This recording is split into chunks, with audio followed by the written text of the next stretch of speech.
అందరికీ నమస్కారం. మనం ఈరోజు స్మాల్ అకౌంట్స్ అంటే ఏంటి?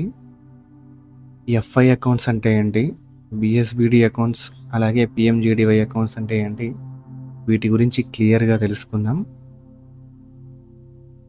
ఈ అకౌంట్స్ అన్నీ గూడా జీరో బ్యాలెన్స్ అకౌంట్స్ అని అంటాం.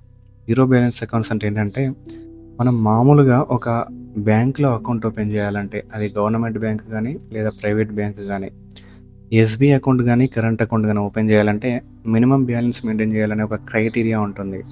అది బ్యాంక్ టు బ్యాంక్ వేరీ అవుతుంది. కొన్ని బ్యాంకులలో మినిమమ్ బ్యాలెన్స్ 500, కొన్ని బ్యాంకుల్లో 1000 ఉంటుంది. అదే ప్రైవేట్ బ్యాంకులో తీసుకుంటే 4000, 5000 అలా ఉంటుంది.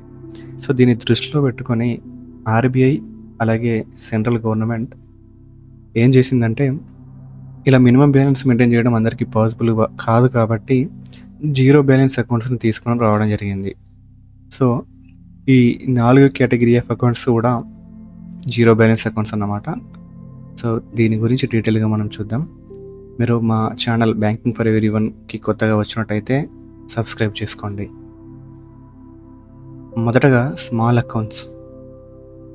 స్మాల్ అకౌంట్స్ అంటే ఫైనాన్షియల్ ఇన్‌క్లూజన్‌లో భాగంగా రిజర్వ్ బ్యాంక్ ఆఫ్ ఇండియా ఈ అకౌంట్స్‌ని అయితే తీసుకొని రావడం జరిగింది. ఫైనాన్షియల్ ఇన్‌క్లూజన్ అంటే providing banking facilities to the unbanked people. అంటే ఎవరైతే బ్యాంకింగ్ ఫెసిలిటీస్‌కి అందుబాటులో ఉండరో వాళ్ళకి బ్యాంకింగ్ ఫెసిలిటీస్‌ని ప్రొవైడ్ చేయడం. నథింగ్ బట్ రూరల్ పీపుల్‌కి, అలాగే కొన్ని రిమోట్ ప్లేసెస్ ఉంటాయి. వాళ్ళు బ్యాంక్‌కి వచ్చేంత స్కోప్ ఉండదు. అలాగే మినిమమ్ బ్యాలెన్స్ మెయింటైన్ చేసేంత స్కోప్ ఉండదు. సో, వాళ్ళని దృష్టిలో పెట్టుకొని ఈ స్మాల్ అకౌంట్స్‌ని అయితే ఇంట్రొడ్యూస్ చేయడం జరిగింది. ఇందులో తీసుకుంటే మెయిన్‌గా మనం కేవైసీ అనేది సబ్మిట్ చేయకుండానే అకౌంట్ అయితే ఓపెన్ చేయడం జరుగుతుంది. ఒకవేళ ఈ అకౌంట్‌ని అంటే ఈ అకౌంట్ వ్యాలిడిటీ వచ్చేసి జస్ట్ 12 మంత్సే ఉంటుంది. ఒకవేళ ఈ అకౌంట్‌ని ఎక్స్‌టెండ్ చేద్దాం అనుకుంటే, అంటే ఈ స్మాల్ అకౌంట్‌ని సేవింగ్ అకౌంట్‌గా కన్వర్ట్ చేద్దాం అనుకుంటే 12 మంత్స్ లోపల కేవైసీ అయితే సబ్మిట్ చేయడం జరుగుతుంది. KYC nothing but know your customer, అంటే ఆధార్ కార్డ్ అన్నమాట. అఫీషియల్లీ వ్యాలిడ్ డాక్యుమెంట్స్ అని చెప్పి ఉంటాయి. గవర్నమెంట్ ఆఫ్ ఇండియా నోటిఫై చేసిన డాక్యుమెంట్స్ అవి. ఇందులో ఏదో ఒకటి సబ్మిట్ చేయాల్సి ఉంటుంది. ఇందులో మెయిన్‌గా ఓన్లీ లిమిటెడ్ ట్రాన్సాక్షన్స్ మాత్రమే చేయడానికి వీలుంటుంది. ఇది ఎవరి కోసం అంటే లో ఇన్‌కమ్ పీపుల్, అలాగే అండర్ సర్వ్డ్ పీపుల్ కోసం డిజైన్ చేసినటువంటి అకౌంట్స్ అన్నమాట ఇవి. ఇందులో ఫీచర్స్ తీసుకుంటే at any point of time ఇందులో 50,000 కంటే ఎక్కువ బ్యాలెన్స్ ఉండడానికి వీలు లేదు. అలాగే మొత్తం సంవత్సరంలో ఇందులో క్రెడిట్స్ అనేటివి 1,00,000 కంటే ఎక్కువ ఉండడానికి ఛాన్స్ లేదు. ఒక మంత్ లోపల 10,000 కంటే ఎక్కువ విత్‌డ్రాలు కూడా చేయడానికి ఇందులో వీలుండదు. నథింగ్ బట్ ఇవి జీరో అకౌంట్స్ కాబట్టి ఇందులో కొన్ని పరిమితులతోనే ఈ అకౌంట్స్‌ని అయితే మెయింటైన్ చేయడం జరుగుతుంది.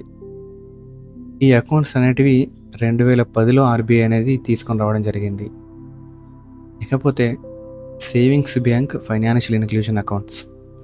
ఇవి కూడా ఫైనాన్షియల్ ఇన్‌క్లూజన్‌లో భాగంగా 2012, 13 సంవత్సరంలో ఆర్‌బీఐ బ్యాంక్స్‌తోని కలిపి ఈ ఎఫ్ఐ అకౌంట్స్‌ని అయితే తీసుకొని రావడం జరిగింది. మనకి ఆల్రెడీ స్మాల్ అకౌంట్స్ ఉండంగా ఈ ఎఫ్ఐ అకౌంట్స్ ఎందుకు తీసుకొని వచ్చారంటే, మనం స్మాల్ అకౌంట్స్ ఓపెన్ చేయాలంటే ఆ కస్టమర్ బ్యాంక్‌కి అయితే వెళ్ళాల్సి ఉంటుంది. బట్ ఈ ఎఫ్ఐ అకౌంట్స్ అనేటివి బిజినెస్ కరెస్పాండెంట్, ఎవరైతే వీళ్ళు విలేజెస్‌లో మినిమమ్ బ్యాంకింగ్ ఫెసిలిటీస్ ప్రొవైడ్ చేస్తారో వీళ్ళ దగ్గర ఒక మెషిన్ ఉంటుంది. మైక్రో ఏటీఎం అని అంటాం మనం. దాన్ని యూజ్ చేసి వీళ్ళైతే అకౌంట్స్ ఓపెన్ చేస్తారు. ఇందులో పెద్దగా డాక్యుమెంటేషన్ కూడా ఏం అవసరం ఉండదు. ఇది మన బ్యాంక్ మిత్ర అని, బీసీ అని అంటాం వీళ్ళని. సో, వీళ్ళ దగ్గర అకౌంట్ అయితే ఓపెన్ చేయడానికి ఉంటుంది. Nothing but door step banking service అన్నమాట ఇది.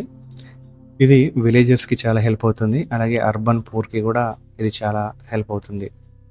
No frills saving account. ఇందులో మినిమమ్ బ్యాలెన్స్ మెయింటైన్ చేయడానికి ఏముండదు. సో, మినిమమ్ బ్యాలెన్స్ లేకున్నా కూడా మనం ఈ ఎఫ్ఐ అకౌంట్‌ని అయితే మెయింటైన్ చేయొచ్చు. దీన్ని ఫుల్ కేవైసీ సబ్మిట్ చేస్తే బిఎస్బిడి అకౌంట్ కింద దీన్ని కన్వర్ట్ చేయడానికి కూడా వీలుంటుంది. Next basic savings bank deposit account అంటే ఏంటంటే, రిజర్వ్ బ్యాంక్ ఆఫ్ ఇండియా 2012లో తీసుకొచ్చినటువంటి అకౌంట్ ఇది. ఇదేంటంటే basic banking account for everyone. అంటే అందరికీ అర్బన్ కానీ, రూరల్ కానీ అందరూ తీసుకునేటటువంటి అకౌంట్ ఇది. ఇందులో కూడా మనం మినిమం బ్యాలెన్స్ మెయింటైన్ చేయాలనే క్రైటీరియా ఏం లేదు. ఈ ఈ అకౌంట్ ఓపెన్ చేసిన వాళ్ళకి ఒక ఫ్రీ డెబిట్ కార్డ్ కూడా ప్రొవైడ్ చేయడం జరుగుతుంది. ఇందులో కండిషన్ ఏంటంటే ఒక మంత్కి 4 ట్రాన్సాక్షన్స్ అయితే ఫ్రీ ట్రాన్సాక్షన్స్ అయితే చేయడానికి వీలుంటుంది. 4 ఫ్రీ ట్రాన్సాక్షన్స్ అనేది ఏటీఎం అలాగే బ్రాంచ్ ట్రాన్సాక్షన్స్ కలిపి 4 ట్రాన్సాక్షన్స్ వరకు చేసుకోవచ్చు మనం ఫ్రీగా. ఇది ఎవరికి సూట్ అవుతుందంటే పెన్షనర్స్కి, స్టూడెంట్స్కి అలాగే కామన్ సిటిజన్స్కి ఈ అకౌంట్ అయితే సూటబుల్గా ఉంటుంది. ఈ ఎఫ్ఐ అకౌంట్ కానీ స్మాల్ అకౌంట్ కానీ ఓపెన్ చేయాలంటే మనం చూస్తే ఫుల్ కేవైసీ అనేది ఏం అవసరం ఉండదు. బట్ పిఎస్బిడి అకౌంట్ ఓపెన్ చేయాలంటే మాత్రం ఫుల్ కేవైసీ అనేది సబ్మిట్ చేయాల్సి ఉంటుంది. తర్వాత ప్రధానమంత్రి జన్ధన్ యోజన అకౌంట్స్. మనం ఇప్పటివరకు చూసిన అకౌంట్స్ అన్నీ కూడా ఆర్బీఐ కానీ లేదా ఆర్బీఐ బ్యాంక్స్ కన్సల్టేషన్స్తో కానీ తీసుకొచ్చినటువంటి అకౌంట్స్. అదే ప్రధానమంత్రి జన్ధన్ యోజన అకౌంట్ అనేది ప్రైమ్ మినిస్టర్ నరేంద్ర మోడీ గారు 2014 ఆగస్ట్ 28వ తేదీ నాడు ఈ అకౌంట్స్ని అయితే లాంచ్ చేయడం జరిగింది. ఇవి సేమ్ మన small accounts SBI FI or BSBD accounts లాగానే ఉంటుంది. ఫైనాన్షియల్ ఇన్క్లూజన్లో భాగంగా ఈ ప్రధానమంత్రి జన్ధన్ యోజన అకౌంట్స్ని అయితే తీసుకొని రావడం జరిగింది.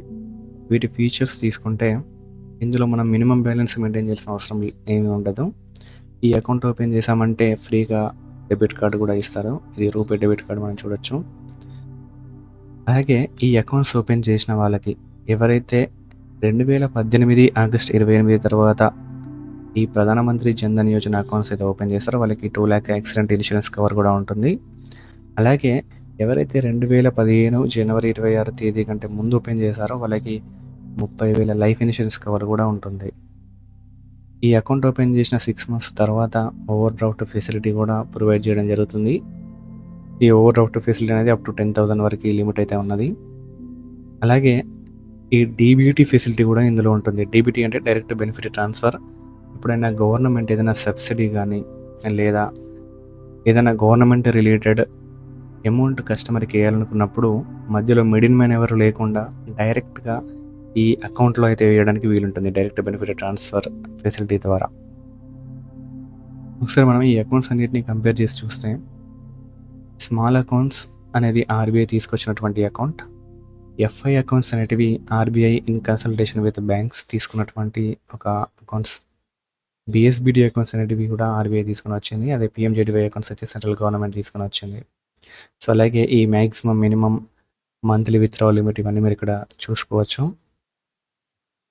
కేవైసీ కూడా ఇక్కడ సింప్లిఫైడ్ కేవైసీ, ఇక్కడ మాత్రం ఫుల్ కేవైసీ అనేది అవసరం అవుతుంది బిఎస్బిఐ అకౌంట్స్కి. డెబిట్ కార్డ్ అయితే ఆల్మోస్ట్ అన్ని టైప్ ఆఫ్ అకౌంట్స్కి ప్రొవైడ్ చేయడం జరుగుతుంది. డీబీటీ ఫెసిలిటీ అయితే స్మాల్ అకౌంట్స్కి నాట్ ప్రిఫర్డ్. ఇది ఇక్కడ పాసిబిలిటీ ఉంది, ఇక్కడ పాసిబుల్ ఉంది. పిఎంజేడీవైకి అయితే ఇది ఆల్రెడీ ఎనేబుల్లోనే ఉంది. Thanks for watching.